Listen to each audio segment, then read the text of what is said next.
बोलो श्री कृष्ण कन्हैया लाल की जय। राधिका महारानी की जय। प्रणाम। आजकल हम सबकी सोच, हमारा विचार विकृत होता जा रहा है। हमें किस बात पर चर्चा करनी चाहिए, बातचीत हमारी होनी चाहिए, मंथन किस बात पर होना चाहिए, इस बात पर हम विचार ना करके आपस में कभी भी जब मिलते हैं तो किस बारे में बातचीत करते हैं, विचार करते हैं, मंथन करते हैं।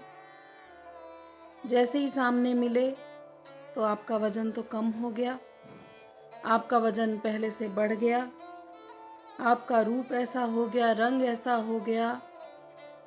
केवल इसी विषय पर ही बात करते हैं, जबकि सभी संतों ने, महामति श्री प्राणनाथ जी ने यही कहा कि यदि बातचीत करनी हो, विचार करना हो, मंथन करना हो आपस में, तो किस बात पर मंथन होना चाहिए?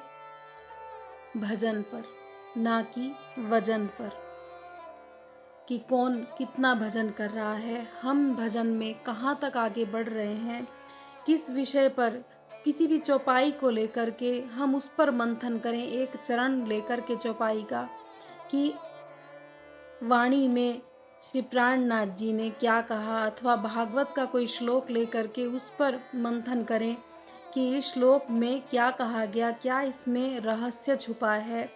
पर उन बातों को ना लेकर के, चौपाइयों पे मंथन ना करके हम शरीरों पर मंथन करते हैं या किसी के घर परिवार पर मंथन करते हैं।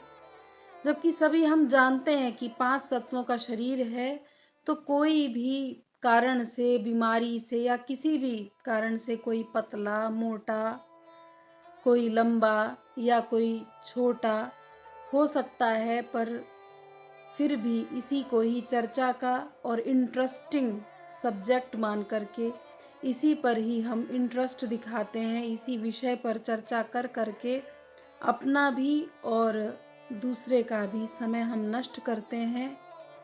हमें ये समय नष्ट करने के लिए नहीं, हमें ये समय किसी का वजन देखने के लिए नहीं, हमें समय मिला है तो भजन करने के लिए मिला है, कि हमारे कारण ना किसी और का समय नष्ट हो, ना किसी और के कारण हमारा ही समय नष्ट हो।